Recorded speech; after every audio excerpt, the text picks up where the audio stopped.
যে দাবি ঠিক ছিল। তো তন্ময়দা, আমি এই প্রশ্ন রাখতে চাইছি যে খুব স্বাভাবিকভাবেই বিরোধী দল হিসাবে বিভিন্ন ইস্যুতে তারা বক্তব্য রাখবেন, সেটা বিভিন্ন ইস্যুতে হতে পারে, সেটা কোনো কর্মসূচি হোক, প্রতিবাদ হোক, অ্যাসেম্বলি হোক। অ্যাসেম্বলির ছবিও আমরা দেখেছি যে আপনাদের বিধায়কদের বলতে দেওয়া হয় না, আপনাদের এগেনস্টে অধ্যক্ষ রুল জারি করে দেন, তাদেরকে সাসপেন্ড করে দেন। এবং যদি এমনি কোনো কর্মসূচি হয় তাতেও আমরা দেখছি বারবার বিভিন্নভাবে বিভিন্ন ভাষায় সম্বোধন করা হয়, অশালীন ভাষা ব্যবহার করা হয়, জুতো ছোড়া হয়। এবং আপনাদের রাজ্য সভাপতি আজকে যখন বজবজে গেছেন আপনি তো দেখেছেন সেই ছবি। ফলে কেন বারবার আমার প্রশ্ন যে বিজেপি হয়তো গোটা বিষয়টা নিয়ে প্রতিবাদ করেছিল যে 100 দিনের কাজে দুর্নীতি হয়েছে, তো সত্যি কথাই তো বলেছে, এর মধ্যে তো কোনো অন্যায় বলেনি। আর সেই কারণে তদন্ত করে দেখা গেছে দুর্নীতি হয়েছে বলে কাজটা বন্ধ ছিল এতদিন। এবার হাইকোর্টের নির্দেশে আবার চালু হবে, কিন্তু তার জন্য একজন রাজ্য সভাপতি বা কেন্দ্রীয় মন্ত্রীকে তার একটা প্রোটোকল আছে, এইভাবে কি তাকে অসম্মান করা যায়?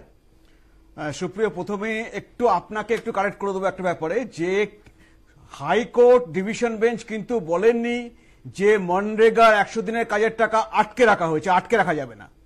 হাইকোর্ট যেটা বলেছেন যে হচ্ছে যে প্রকল্পটা অনির্দিষ্টকালের জন্য বন্ধ রাখা যাবে না, তার জন্য 1 আগস্ট থেকে আবার শুরু করতে বলেছেন।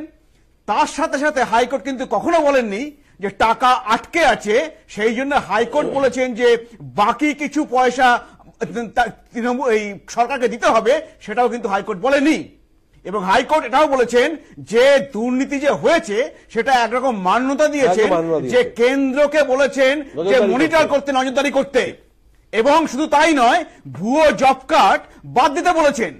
আজকে আমাদের রাজ্যে 100 দিনের কাজে পরে বলবো কথা, পরে আমি বলে দিচ্ছি, পরে কথা বলবো তুমি প্লিজ। প্রায় 25 লক্ষ ভুয়ো জব কার্ড পাওয়া গিয়েছে। আচ্ছা, তারপরে 4টে ডিস্ট্রিক্টে কেন্দ্রীয় টিম এসে দেখে বার করেছে দুর্নীতি হয়েছে, ফাইন করেছে, সেই ফাইন রাজ্য জমা করেছে, মানে রাজ্য মেনে নিয়েছে দুর্নীতি হয়েছে। অভিষেক ব্যানার্জি কি বলেছেন যে 200 জন যদি দুর্নীতি করে থাকবে তাহলে কেন টাকাটা সমাজ বন্ধ হয়ে থাকবে, তার মানে তিনিও স্বীকার করলেন যে দুর্নীতি হয়েছে। কিন্তু মুশকিল হচ্ছে এই দুর্নীতিটা এখানে হচ্ছে মাথা থেকে হয়, সরকার দুর্নীতিগ্রস্ত সরকার, যার জন্য আপনি দেখেননি যে কারোর বিরুদ্ধে কোনো ব্যবস্থা নেওয়া হয়েছে।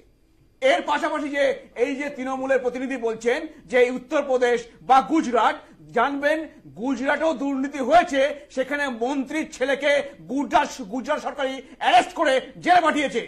আজকে উত্তরপ্রদেশে সেখানে ব্যবস্থা নেওয়া হয়েছে, কারণ এইটাই হচ্ছে কেউ যদি দুর্নীতি করে থাকে সে বিজেপি সরকার থাকলেও,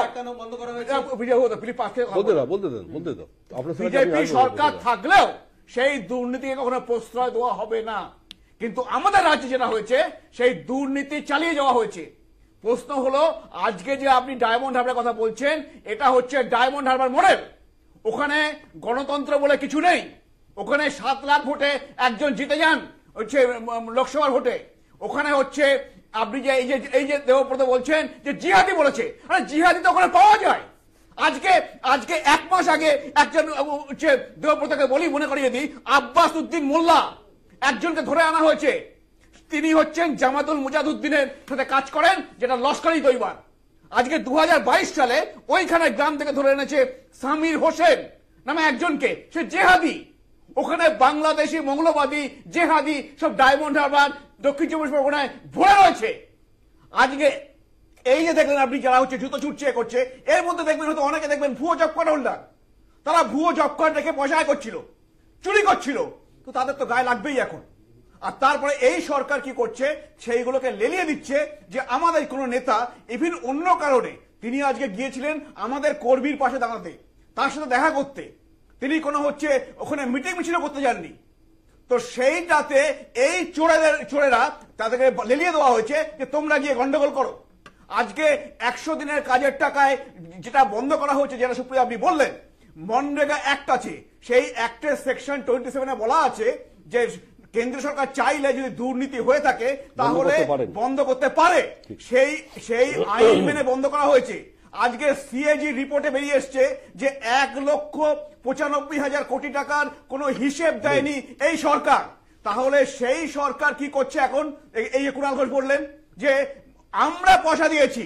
আরে আপনি কার পয়সা দিয়েছেন? আজকে কেন্দ্রের পয়সা আপনারা সব চুরি করেছেন। আজকে তৃণমূলের লোকজন চুরি করেছে, করার পরে আমার আপনার করের পয়সা তাদেরকে দেওয়া হচ্ছে। ওটা মমতা ব্যানার্জির পয়সা নয়, তো সেইটা বলতে শিখুন। ওটা আমার আপনার করের পয়সা দেওয়া হয়েছে, যে পেমেন্টটা হয়েছে, কিন্তু তার আগে কেন্দ্রের পয়সা চুরি করা হয়েছে।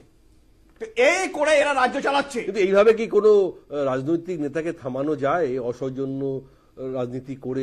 এরা তো দেখুন, এখানে মুশকিল হচ্ছে আপনি এখানে তো পুলিশ বলে কিছু নেই, এখানে তো পুলিশ বলে কিছু নেই। আপনারা তো প্রমাণ পেয়েছেন, পুলিশের সিটদানা ভেঙে দেওয়া হয়েছে।